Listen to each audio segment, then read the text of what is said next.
ছিল ঢাকা, দেখালেন এক ছেলে। মশাই রেগে মেগে ভেঙে দিলেন ফেলে। বললেন, তোর দিন রাত্রি কেবল যত খেলা, একটু তোর মন বসে না পড়াশোনার বেলা।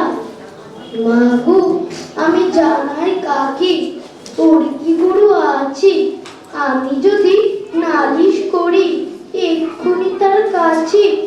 কোন রকম খেলার পুতুল নেই কি মা ওর ঘরে? সত্যি কি ওর একটু মন নেই পুতুলের পরে? সকাল সাজে তাদের